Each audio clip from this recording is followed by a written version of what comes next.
जो दिल का सुकून बीवी में है वो दुनिया के माल में नहीं है। हजरत आदम के पास तो सब कुछ था मगर जन्नत में दिल ना लगा। अगर जन्नत में दिल लगा तो फिर हव्वा के साथ में लगा। के साथ में हजरत हव्वा जब मिली तो अब दिल लगना शुरू हो गया। अब तो ऐसा दिल लगा, अब तो जन्नत छोड़ने को मन ही नहीं करता था। यार अब मुझे बताओ, दुनिया की दौलत, एक बात बताऊं, बाप अगर चाहे बादशाह भी क्यों ना हो अपनी बेटी को घर पे नहीं रख सकता। तुमने कभी सोचा यार ये बाप अपनी बेटी को घर पर रखता क्यों नहीं? कोई भी बाप, मैं हूं, आप हो, कल को आप भी बाप बनोगे, कोई भी अपनी बेटी को घर पे नहीं रखता। क्या 2 रोटी नहीं दे सकता था अपनी बेटी को? ये दे सकता था यार। बाज लोग तो ऐसे 50 लोगों को रोज खाना खिलाते हैं, भाइयों है क्या नहीं है, लेकिन बेटी को वो भी घर पे नहीं रखता। क्यों नहीं रख सकता? वजह ये है कि अगर माल से ही सब कुछ होता तो हजरत आदम को बीवी की जरूरत जन्नत में नहीं पड़ी होती, नहीं पड़ी होती। अगर माल से ही सब कुछ होता तो हजरत हव्वा को पैदा नहीं किया गया होता। इसीलिए बाप कुछ भी दे सकता है मगर वो सुकून बेटी को नहीं दे सकता जो उसके शौहर के घर में मिलता है। बेशक बेशक, सुभान अल्लाह सुभान अल्लाह। शौहर को दुनिया सब कुछ दे सकती है मगर वो सुकून नहीं मिल सकता जो उसकी बीवी देती है। कहाँ जा रहे हो? ए बेटा बैठो, क्या बात है भाई? कहाँ उठ रहे हो आप लोग? बैठ जाइए। बेटा एक बात बताऊं, मैं तकरीर कर रहा हूँ, मोहब्बत से सुन लो मेरे लाल। ये रेहान भाई की मोहब्बत में यहाँ आ गया, मैं तकरीर कर रहा हूँ, खत्म भी कर दूंगा तकरीर। 1.25 घंटा तकरीर हो गई मेरी। हाँ, अगर सुन रहे हो तो मैं सुना रहा हूँ, और अगर आप जाना चाहोगे तो आपसे पहले मैं जाऊंगा।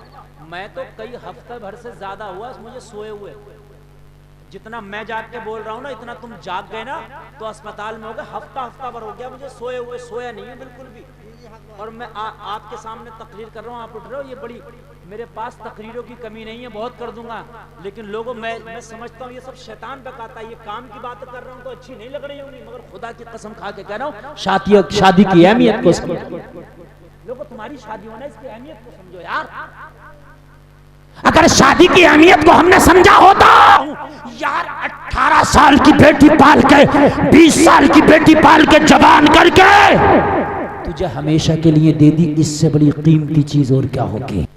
जो बेटी बाप की तुम्हारे निकाह में आई यार, वो तो सुबह को भी तुम्हारा ही काम कर रही है, रात को भी तुम्हारा ही काम कर रही है। रात को प्यास लगी पानी ला के दे रही है, दिन में तेरे कपड़े धो रही है, तुझे खाना पका के दे रही है। खाने में नमक तेज है तो अब तू ताने दे रहा, तेरे ताने सुन रही है, तू उसको डांट रहा, डांट सुन रही है, कपड़े तेरे धुल के दे रही है। मुझे बताओ तो, खाना पका के रख दिया, इंतजार में खा ही नहीं रही है, मेरा शौहर आएगा, पहले वो खाएगा बाद में मैं खाऊंगी। मुझे बताइए, कान खोल के सुनो नौजवानों, शादी करना है तो अपने घर वालों से कह देना, खबरदार जो डिमांड है की, जो चाहेगा लड़की वाला दे देगा, तोहफा समझ कर रख लेना, उसके बाद खबरदार जो डिमांड की। यार वो अपनी बेटी दे रहा, और लोगों बेटी भी इतनी कीमती दे रहा कि उसके 2 गुर्दे भी होंगे, 2 आंखें भी होंगी, 2 कान भी होंगे। अल्लाह ना करे कभी ऐसा मौका आए तो मैंने बीवियों को आगे बढ़ के देखा कि अपने शौहरों को गुर्दे तक दे दिए उन्होंने। यार इससे ज्यादा कीमती चीज और क्या हो सकती है मेरे भाइयों? इस जहेज की लानत को मुआशरे से खत्म करो, वरना फिर पता नहीं कोई और आयशा अपनी जिंदगी की शाम ना कर दे, अपनी जिंदगी का चिराग ना बुझा दे। लोगों, मैं आपसे यही गुजारिश करूंगा कि शादी करना मुस्तफा की सुन्नत है, और सुन्नत के तरीके पर रह के जब शादी करोगे तो जो शादी के बाद खुशियां मिलेंगी वो खुदा की कसम किसी जहेज में नहीं मिल सकती, जो बीवी से मुलाकात के बाद मिलेंगी।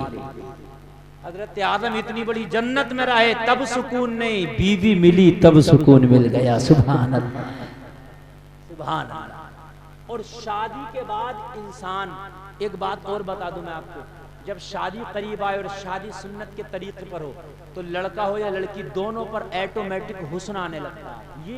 ये एक बरकतें हैं अल्लाह, बेशक बेशक, ऑटोमेटिक हुस्न आने लगता है, लड़के पर भी और लड़की पर भी कुदरती हुस्न आता है। ये क्या है? ये शादी की बरकतें हैं। शादी के बाद जो सुकून ऑटोमेटिक मिलता है लड़का लड़की दोनों को, ये क्या है? ये रब की बरकतें हैं। वो वो जहेज में सुकून नहीं है।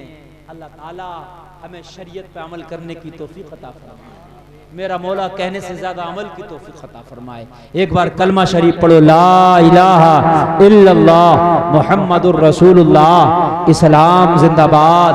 अल्लाह ताला इस शादी को खाना आबादी बना दे। लोगों बातें तो बहुत सी थी जो कहने को मन चाहता था, लेकिन वक्त बहुत हो गया। 1 घंटा 40 मिनट के आसपास मेरी तकरीर हो गई। अल्लाह ताला हमें अमल की तौफीक अता फरमाए। फिर किसी मौके से इंशाअल्लाह मौका मैसर आया तो मैं आगे बढ़ूंगा। अभी बहुत से ऐसे सवाल थे मेरे ही जहन में जो अभी उनके जवाब देना बाकी रह गए। बहुत से ऐसे शादी के ताल्लुक से भी गुफ्तगू करना थी जो अभी करना बाकी रह गई। इंशाअल्लाह फिर कभी मौका मिला तो होगी। अल्लाह ताला इस शादी को खाना आबादी बना दे। व मा अलैना इल्लल बलाग। अस्सलामु अलैकुम।